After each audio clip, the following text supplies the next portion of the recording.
La pire solitude du monde, ce n'est pas d'être seul. C'est d'être à côté de quelqu'un, et malgré tout, sentir qu'on n'a plus personne. C'est le genre de vide qu'on n'explique à personne. Parce que comment expliquer qu'on vit avec la personne qu'on aime, mais qu'on se sent invisible dans sa propre maison? Ils étaient encore mariés. Ils partageaient encore le même toit. Elle lavait encore ses vêtements. Ils payaient encore les factures de la maison. Mais l'amour était parti par la porte d'entrée sans faire de bruit. Et personne n'a eu le courage de courir après. Parfois, elle se réveillait au milieu de la nuit juste pour le regarder. Et elle se demandait, est-ce qu'il m'aime encore? Lui, il dormait, épuisé par le monde. Mais au fond, il se demandait aussi, est-ce qu'elle me voit encore comme avant? Mais aucun des deux ne parlait. Parce que la peur d'entendre la réponse était plus forte que le désir de connaître la vérité. La table à manger est devenue un lieu de passage.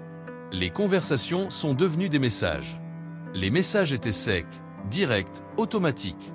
Et au fond, les deux savaient, le mariage ne s'est pas terminé par une dispute. Il mourait lentement, en silence. Elle se sentait comme une employée dans sa propre maison. Elle faisait tout, réglait tout, portait tout. Mais c'était comme s'il ne remarquait même pas. Et lui, il se sentait comme un fantôme. Le travail l'épuisait, le poids de la vie était lourd, mais personne ne lui demandait comment il allait. Personne ne le regardait dans les yeux. Personne ne l'accueillait. Il se sentait seul, même couché à côté d'elle. Ils savaient tout de la vie l'un de l'autre. Mais ils avaient oublié l'essentiel, comment s'aimer au milieu du chaos. Et quand l'amour devient une tâche, le cœur cesse de battre avec vérité. Verset pour réflexion. Que l'amour soit sans hypocrisie. Détestez le mal, attachez-vous au bien. Aimez-vous les uns les autres d'un amour fraternel, en vous donnant mutuellement plus d'honneur qu'à vous-même. Romains 12, 9-10. Ce n'est pas qu'il n'y avait plus d'amour. Il existait encore. Mais il était enterré sous le poids des jours. Sous la fatigue, l'orgueil, la routine. Et surtout, l'absence de Dieu. Tu sais ce qui est le plus effrayant? Il continuait à poster des photos en souriant. Il continuait à aller aux réunions de famille comme si de rien n'était. Il continuait à faire semblant. Parce que personne n'aime admettre que son mariage est en train de s'effondrer. Le Seigneur est proche de ceux qui ont le cœur brisé. Il sauve ceux qui ont l'esprit abattu. Psaume 34, 18. Si tu as déjà vécu ou vis quelque chose comme ça, commente ci-dessous. Saint-Esprit, parle-moi. Claro. Aqui está a tradução exata para o français. Sem tirar nem acrescentar palavra. Cela peut être le premier pas vers le tournant. C'était le point où ils en étaient. 2 corps, 2 routines, 2 cœurs fatigués, et un seul espoir qui, au fond, murmurait encore. Est-ce qu'on peut recommencer à sourire? C'était la question qui résonnait dans sa tête pendant qu'elle faisait la vaisselle en regardant dans le vide. Comment en est-on arrivé là? Parce que personne ne commence un mariage en pensant à la fin. Personne ne rêve d'un foyer froid. Personne ne prévoit de partager la vie avec quelqu'un qui deviendra un étranger. Au début, tout était si léger. Ils riaient pour un rien. Ils échangeaient des lettres, des billets, des projets, des rêves. Ils avaient juré qu'ils seraient différents, qu'ils ne se feraient jamais de mal comme les couples autour d'eux. Mais les jours sont passés, et le monde est devenu plus lourd. Les factures sont arrivées. Les enfants, le stress, et tout ce qui était amour a été remplacé par des responsabilités. Les « je t'aime » sont devenus « n'oublie pas de payer la facture ». Les baisers sont devenus « ferme la porte en sortant ». Les longues conversations sont devenues « je suis fatigué, on en parle plus tard ». Ils ont cessé de se choisir chaque jour. Et quand un couple cesse de se choisir, la relation commence à mourir au ralenti. La routine est devenue une prison. Le toucher une obligation. L'attention une fonction. Et la passion un souvenir. Verset. Mais ce que j'ai contre toi, c'est que tu as abandonné ton premier amour. Souviens-toi donc d'où tu es tombé, repens-toi. Apocalypse 2, 4-5. Le problème, c'est que la chute ne s'est pas produite d'un coup. Ce furent 1000 petites chutes. Elle s'est tue pour éviter les disputes. Il s'est éloigné pour ne pas entendre les plaintes. Et peu à peu, sans s'en rendre compte, ils ont abandonné, mais sont restés là, par habitude. Ils se sont blessés avec des choses futiles. Un ton de voix mal utilisé. Un manque d'attention. Un oubli. Et comme il n'y avait pas de dialogue, le ressentiment est devenu un mur entre eux. Et le plus cruel dans tout ça, c'est que même en voyant leur mariage s'effondrer, ils n'ont pas demandé d'aide. Fierté. honte, peur, ou peut-être la croyance que ce n'est qu'une phase. Mais une phase qu'on ne traite pas devient un destin. Verset. Confie-toi en l'Éternel de tout ton cœur, et ne t'appuie pas sur ta propre intelligence. Proverbe 3h05. Claro. Aqui está a tradução exata para o français, m'entendo cada palavra conforme au original. Commente ici, je ne veux pas vivre pour les apparences. Et si ce message te parle déjà, laisse un like et abonne-toi. Il nous reste encore beaucoup à guérir. Ils se sont perdus. D'abord émotionnellement, puis spirituellement. Et enfin, en silence, ils ont décidé de simplement continuer à exister ensemble. Mais au fond, il restait encore quelque chose qui battait faiblement. Un reste d'amour, une étincelle, un souffle d'espoir. Et c'est ce que le Saint-Esprit attendait. Parce que Dieu n'a pas besoin de beaucoup pour restaurer quelque chose. Il suffit d'un cœur disposé. Le Seigneur ne méprise pas un cœur brisé et contrit. Psaume 51, 17. Personne ne le dit, mais la fatigue peut détruire un mariage. Pas la fatigue physique, du corps, mais la fatigue de l'âme. Toujours essayer. Être toujours le premier à céder. Ne jamais être vu. Être toujours jugé, exigé, critiqué, et presque jamais accueilli. Elle était fatiguée. Fatiguée de s'occuper de la maison, des enfants, des factures, du linge, des repas. Mais surtout, fatiguée de tout gérer seule. Et lui aussi était fatigué. Fatigué de travailler toute la journée et de rentrer à la maison en étant traité comme s'il était invisible. Fatigué d'essayer de parler et de ne jamais être entendu. Ils étaient épuisés. Mais au lieu de partager le fardeau, ils ont commencé à se blâmer. Elle pensait qu'il ne se souciait pas d'elle. Il pensait qu'elle faisait que se plaindre. Et dans cet échange de jugement, l'amour est passé au second plan.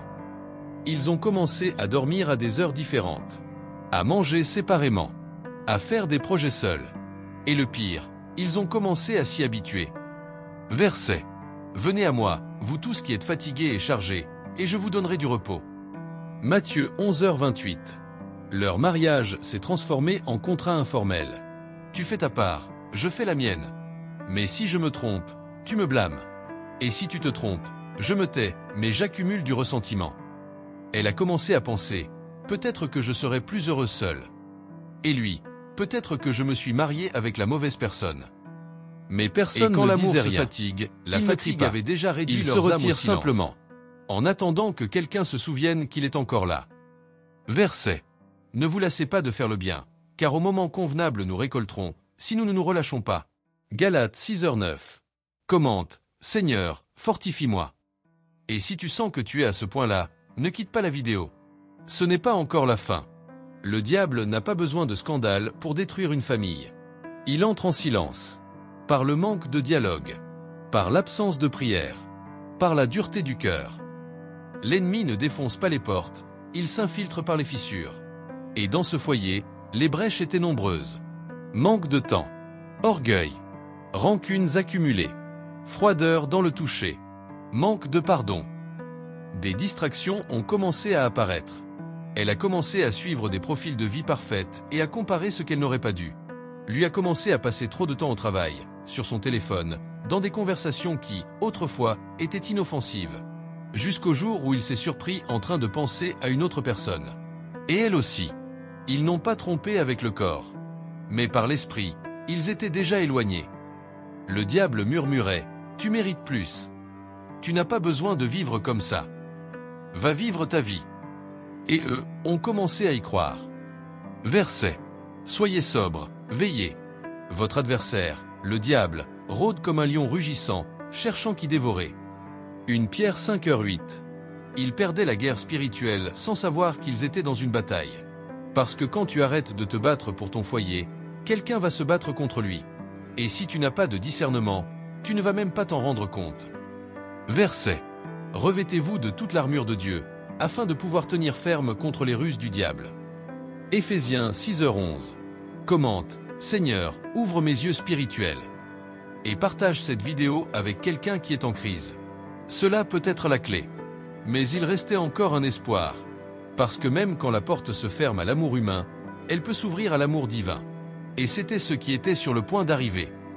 C'était une nuit ordinaire. Il n'y a pas eu de dispute. Il n'y a pas eu de cris. Mais il y a eu le pire, la sensation que tout était perdu. Elle s'est enfermée dans la salle de bain.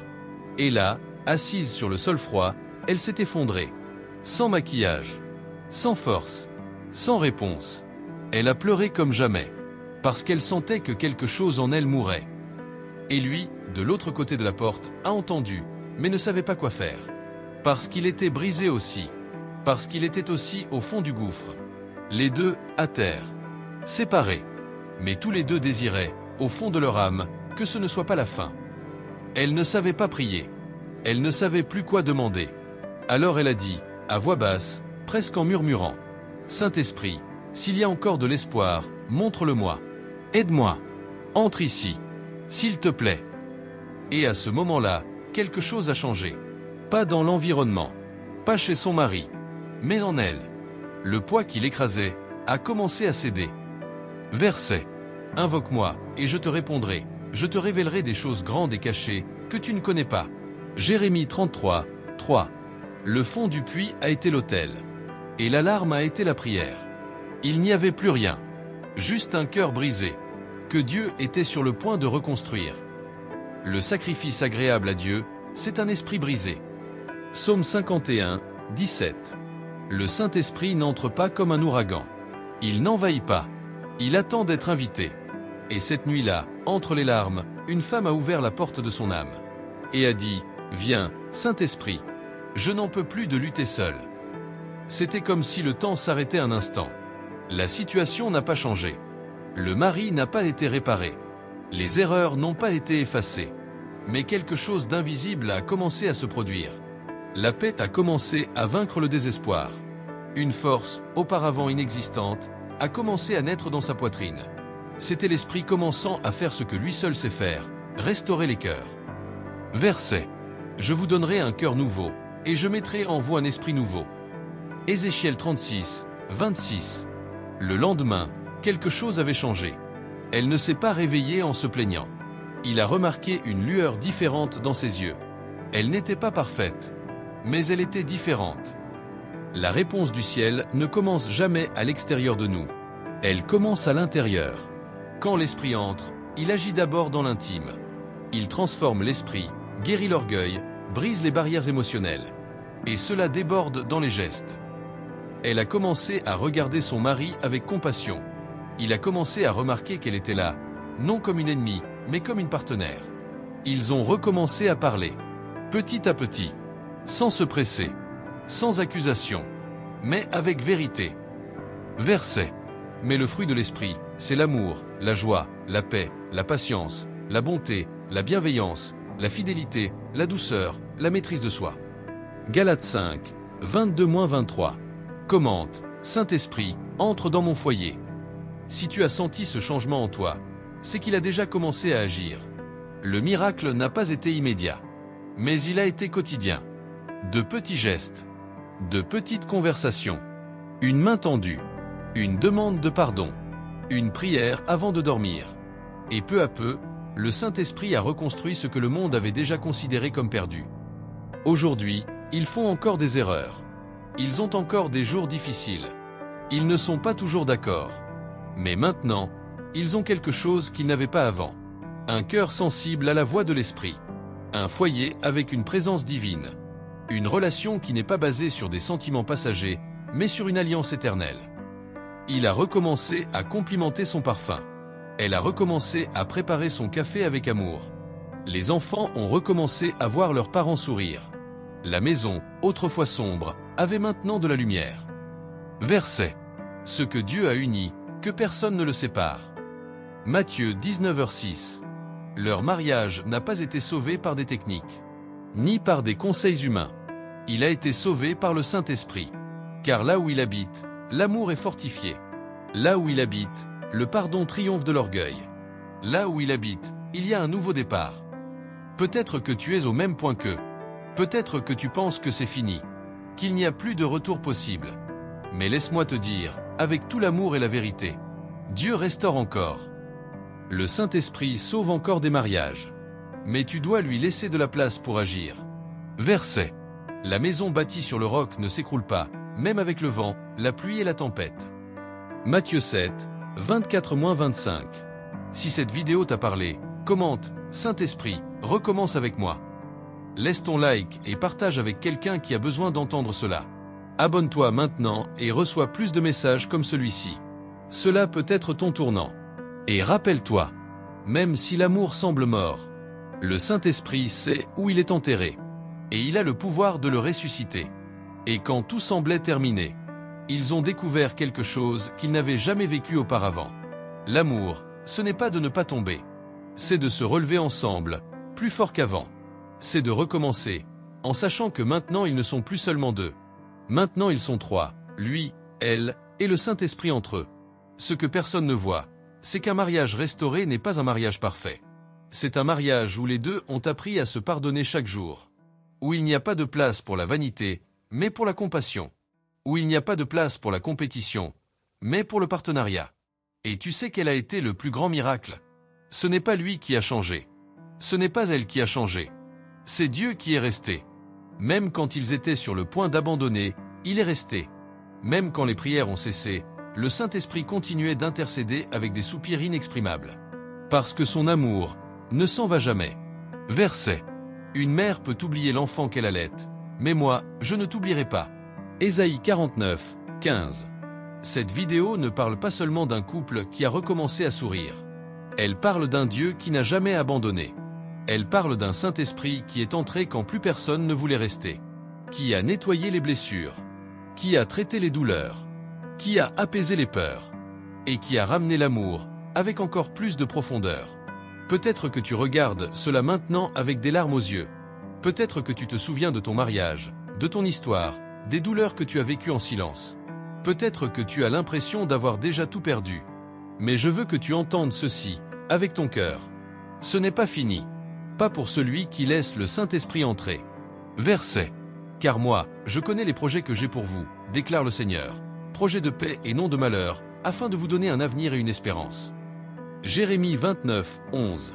Même si tu es déjà séparé, même si aujourd'hui tu es seul, même si l'autre est parti, Dieu peut encore te restaurer. Il peut reconstruire ton âme. Il peut te rendre nouveau à l'intérieur. Parce que, parfois, le vrai miracle n'est pas que le mariage revienne. C'est que toi, tu reviennes à croire, à aimer de nouveau, à vivre de nouveau, avec légèreté. Commente maintenant, je me rends, Saint-Esprit. Et si cette vidéo a touché le plus profond de ton cœur, partage-la. Tu peux être la réponse à la prière de quelqu'un. Je puis tout par celui qui me fortifie. Philippiens 4h13. Le véritable amour ne meurt pas. Il peut tomber malade, mais le Saint-Esprit a le pouvoir de guérir. Ce que Dieu a uni, c'est lui-même qui le soutient. Et même si tu es en ruine, Dieu fait renaître un nouveau commencement à partir des cendres. Laisse le Saint-Esprit entrer. Car là où il entre, la vie recommence. L'amour renaît. Et le foyer fleurit.